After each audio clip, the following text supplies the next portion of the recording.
egunon. Kaixo, egunon. Beste partidu zail bat, azken asteetan beti gauza beresten ari gara, baina bolada honean dauden taldeen kontra ari zairate, astea jun, astea etorri, 6 partidu galdu gabe daramatza Valladolidek.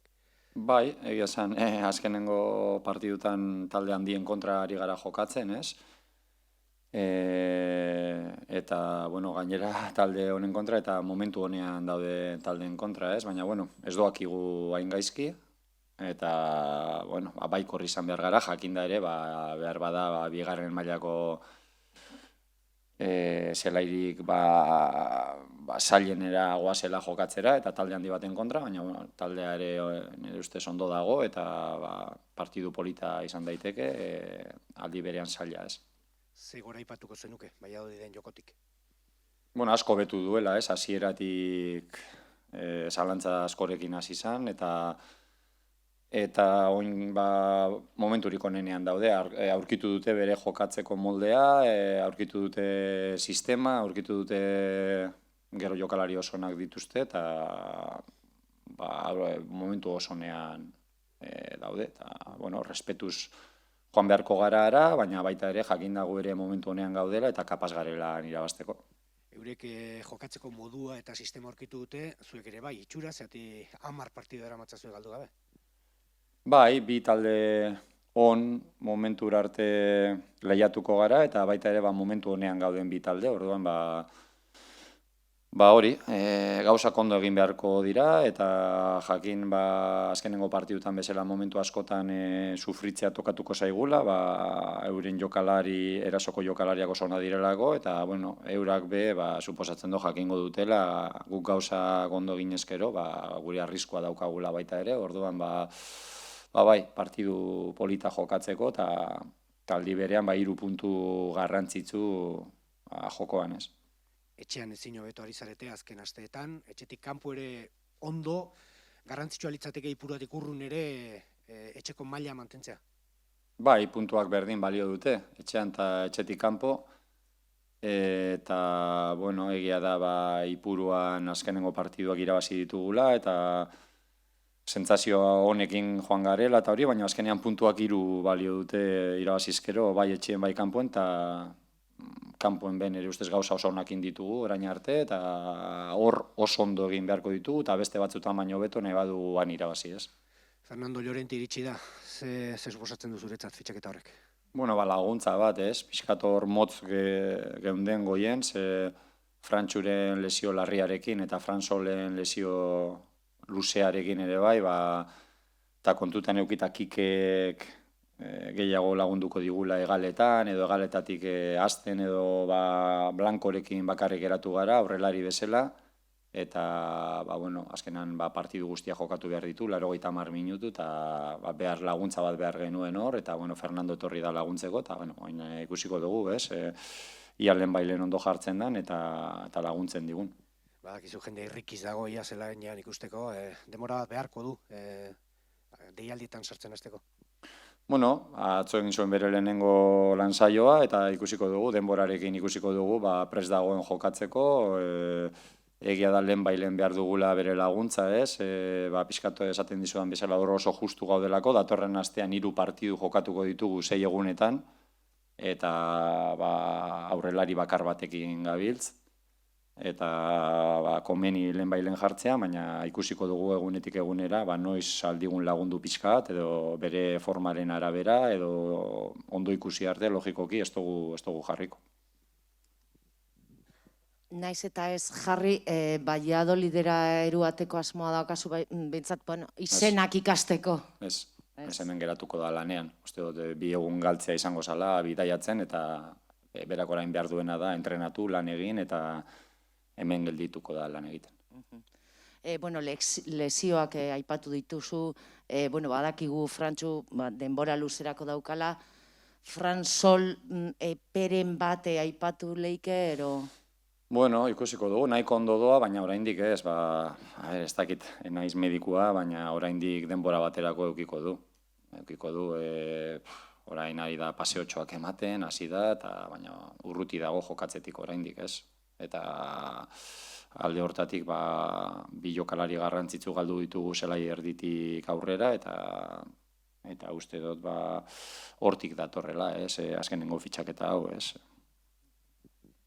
Eta, bueno, Llorenteren fitxaketa uste zu bakarra izango dela, ero merkatuan, abenduko merkatuan oraindik gehiago...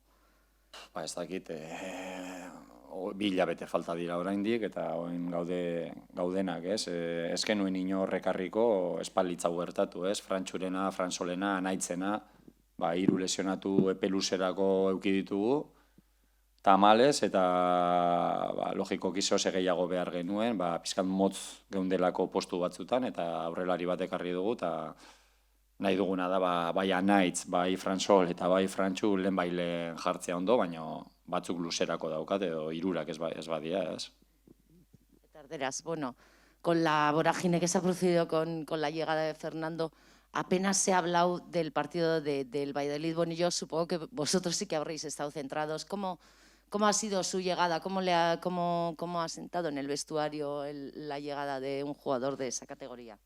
Bueno, para nosotros no ha sido ninguna vorágine ni nada. Para nosotros es un jugador que viene a ayudar y nosotros solo hemos hablado esta semana del partido del Valladolid, ¿no? De lo que se hable fuera, sabíamos que al final es un jugador que es conocido, ha jugado en muchos equipos, ya tiene cerca de 37 años y viene a ayudarnos y ojalá lo pongamos bien cuanto antes, pero nosotros seguimos centrados en lo que es en la labor del día a día. El equipo estaba muy bien hasta ahora y ahora pensando en Valladolid, ¿no?